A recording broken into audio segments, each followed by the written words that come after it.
নমস্কার বন্ধুরা, আপনাদের সকলকে স্বাগত জানাই আমার চ্যানেল নবান্নের সমাহারে। আজ আবারও আপনাদের জন্য নিয়ে হাজির হয়েছি একটা দুর্দান্ত স্বাদের রেসিপির ভিডিও। আজকে আমি বানাতে চলেছি পটল আলুর একটা দুর্দান্ত স্বাদের তরকারি। তবে এইভাবে আপনারা যদি বানান তাহলে কিন্তু এক থালা ভাত নিমেষের মধ্যেই শেষ হয়ে যাবে। একদম অন্যরকমভাবে বানাবো, যেভাবে আমরা সাধারণত পটল আলুর তরকারি বানিয়ে থাকি সেভাবে কিন্তু বানাবো না। এর মধ্যে একটা সিক্রেট উপকরণ আমি অ্যাড করব, যেটা আপনাদের জানার জন্য ভিডিওটা শেষ পর্যন্ত কিন্তু স্কিপ না করে দেখতে হবে। আর এই উপকরণটা অ্যাড করার সাথে সাথেই কিন্তু এই রেসিপিটার টেস্ট আরও দ্বিগুণ হয়ে যাবে। তাহলে চলুন বেশি কথা না বাড়িয়ে আজকে আমি কি রেসিপি বানাচ্ছি, কিভাবে বানাচ্ছি, কি কি উপকরণ লাগছে সবই আপনাদের সাথে শেয়ার করি। রেসিপিটা বানানোর জন্য প্রথমেই এখানে দেখুন নিয়ে নিয়েছি একটা বড় সাইজের আলু, যেটাকে ডুমো ডুমো করে কেটে নিয়েছি। আর নিয়ে নিয়েছিলাম বেশ কয়েকটা পটল, যেগুলোকে একই রকম শেপে কেটে নিয়েছি যেমনভাবে আলুটা কেটেছি।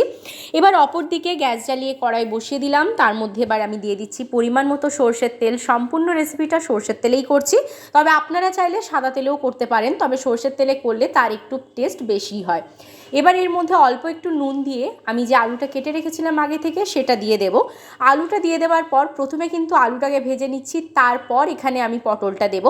প্রথমে আলুটা দিয়ে ভালো করে একটু এটাকে নেড়ে নিয়ে এটাকে কিন্তু আমি একটু ভাজা ভাজা হতে দেব। কিছুক্ষণ পর ফিরে এলাম, আলুটা কিন্তু মোটামুটি ভাজা ভাজা হয়ে গেছে। এবার যে পটলগুলো কেটে রেখেছিলাম সেগুলোও দিয়ে দিচ্ছি। এবার এই পটলগুলোকেও এর সাথে আমি নাড়াচাড়া করে নেব, দিয়ে পটলগুলোকেও কিন্তু আমি ভাজা ভাজা হতে দিচ্ছি। একটু সময় নিয়ে ভেজে নেব। দেখুন ভালো করে এগুলো ভাজা হয়ে গেছে। এবার এগুলোকে তুলে নিচ্ছি একটা পাত্রের মধ্যে। এবার এই কড়াইয়ের মধ্যেই আমি আবারও দিয়ে দিচ্ছি পরিমাণ মতো সর্ষের তেল। তেলটা দিয়ে দেওয়ার পর এর মধ্যে আমি দিয়ে দেব হাফ টিস্পুন গোটা জিরে, আর দিয়ে দিচ্ছি এখানে কয়েকটা শুকনো লঙ্কা। এবার এর মধ্যে শুকনো লঙ্কাগুলো দিয়ে দেওয়ার পর আমি এর মধ্যে দিয়ে দিচ্ছি কাঁচা লঙ্কা, কাঁচা পাকা লঙ্কাও দিয়েছি, একটা শুকনো লঙ্কা আর 3টে কিন্তু কাঁচা লঙ্কা দিয়ে ভালো করে একটু নেড়ে নেওয়ার পর আমি এখানে দিয়ে দিলাম 1 চামচ গ্রেট করে রাখা আদা। দিয়ে একটু নাড়িয়ে নিয়ে এর মধ্যে দিয়ে দিলাম একটা মিডিয়াম সাইজের টমেটোকে আমি এইভাবে কেটে নিয়েছিলাম, সেটা এবার দিয়ে ভালো করে এটাকে নাড়াচাড়া করে নিচ্ছি। নাড়াচাড়া করে নেব আর একটু টমেটোটা নরম হওয়া পর্যন্ত কিন্তু আমি অপেক্ষা করব। আর অল্প একটু জল এর মধ্যে আমি অ্যাড করব, যাতে নিচের দিকে লেগে গিয়ে একটু পুড়ে না যায়, সেই জন্য কিন্তু একদম অল্প একটু জল আমি এর মধ্যে অ্যাড করছি। দেখুন অল্প একটু জল দিয়ে দিলাম, দিয়ে ভালো করে কিন্তু এর সাথে নাড়াচাড়া করে নিচ্ছি। এবার নাড়াচাড়া করে নেওয়ার পর এর মধ্যে কিন্তু এক এক করে আমি সমস্ত মশলা অ্যাড করব। এবার প্রথমেই এর মধ্যে আমি দিয়ে দিচ্ছি ধনে গুঁড়ো, তারপরে দিয়ে দিচ্ছি এর মধ্যে জিরে গুঁড়ো। এবার এর মধ্যে আমি অ্যাড করছি হলুদ গুঁড়ো, দিয়ে দিচ্ছি কাশ্মীরি লাল লঙ্কার গুঁড়ো। এবার ভালো করে কিন্তু এটাকে নাড়াচাড়া করে নিচ্ছি। আর নুনটা কিন্তু আমি পরে ব্যবহার করছি, প্রথমে এই মশলাগুলো এর সাথে মিশিয়ে নেব, তারপরে কিন্তু এখানে আমি নুনটা ব্যবহার করব। ভালো করে নাড়াচাড়া করে মিশিয়ে নেওয়ার পর এবার এর মধ্যে দিয়ে দিচ্ছি আমি স্বাদ মতো নুন। নুনটা দিয়ে দেওয়ার পর ভালো করে কিন্তু আবারও নাড়াচাড়া করে মশলাটা কষাতে হবে। যত ভালোভাবে মশলাটা কষাবেন তত ভালো কিন্তু রান্নার টেস্ট আসবে। যতক্ষণ ধরে যতটা সময় নিয়ে কষাতে পারবেন ততই কিন্তু ভালো। এবার ভালো করে নাড়াচাড়া করে মশলাটা আমি কষিয়ে নিয়েছি, সাইড থেকে তেল ভেসে উঠেছে। এবার এর মধ্যে দিয়ে দিচ্ছি আগে থেকে ভেজে রাখা পটল আর আলু।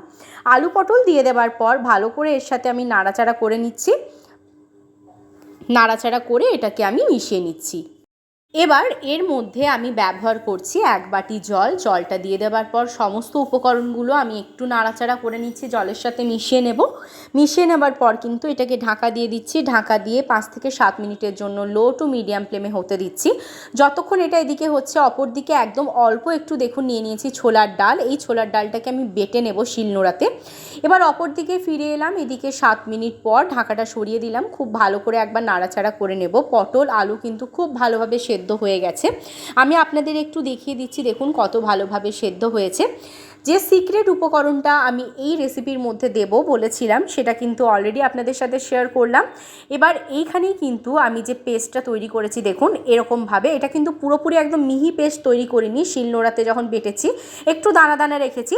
এবার এই সম্পূর্ণ পেস্টটা আমি দিয়ে দিচ্ছি এর মধ্যে দিয়ে ভালো করে কিন্তু এর সাথে নাড়াচাড়া করে মিশিয়ে নিচ্ছি।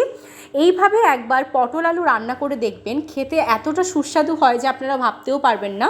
গরম গরম এক থালা ভাত কিন্তু নিমেষের মধ্যেই শেষ হয়ে যায়। দেখুন, এবার যে পাত্রের মধ্যে পেস্টটা রেখেছিলাম সেটা ধুয়ে একদম অল্প একটু জল অ্যাড করলাম, দিয়ে ভালো করে নাড়াচাড়া করে নিচ্ছি। নাড়াচাড়া করে নিয়ে এটা কিন্তু আমার একদম রেডি। তাও এটাকে আমি একবার 2 মিনিটের জন্য মিডিয়াম ফ্লেমে ঢাকা দিয়ে দিচ্ছি, আবারও একটু হতে দেব। ফিরে এলাম 2 মিনিট পর, ঢাকাটা সরিয়ে দিয়েছি। পুরোপুরিভাবে এটা একদম রেডি হয়ে গেছে। আমি একটু নাড়াচাড়া করে নিচ্ছি, আর ওপর থেকে ছড়িয়ে দেবো একটু গরম মশলার গুঁড়ো, আর দিয়ে দেবো স্বাদ মতো চিনি। চিনিটা মানে হাফ টিস্পুনই ব্যবহার করব। আর মিষ্টিটা দিলে কিন্তু টেস্ট খুব ভালোভাবে ব্যালেন্স হয়, সেজন্য এখানে চিনিটা ব্যবহার করছি। প্রথমেই দিয়ে দিলাম চিনি। চিনিটা দিয়ে দেওয়ার পর কিন্তু ভালো করে নাড়াচাড়া করে নিচ্ছি। রেসিপিটা কিন্তু আমার একদম রেডি হয়ে গেছে। এবার এর মধ্যে দিয়ে দেব আমি গরম মশলার গুঁড়ো। গরম মশলার গুঁড়ো দিয়ে দিতে পারেন, আপনাদের কাছে যদি ধনেপাতা অ্যাভেলেবেল থাকে সেক্ষেত্রে কিন্তু ধনেপাতাও ব্যবহার করতে পারেন। এবার এটা আমার রেডি হয়ে গেছে। আপনারা কিন্তু চাইলে এর মধ্যে একটু ঘিও অ্যাড করতে পারেন, তবে আমি এখানে ঘিটা অ্যাড করিনি, এখানে আমি গরম মশলাটাই দিয়েছি। এই রেসিপি যদি আপনাদের ভালো লেগে থাকে অবশ্যই লাইক, শেয়ার, কমেন্ট, সাবস্ক্রাইব করতে ভুলবেন না। এবার এটাকে আমি ঢাকা দিয়ে দিচ্ছি একটু স্ট্যান্ডিং টাইমে, যাতে কালারটা খুব সুন্দর আসে।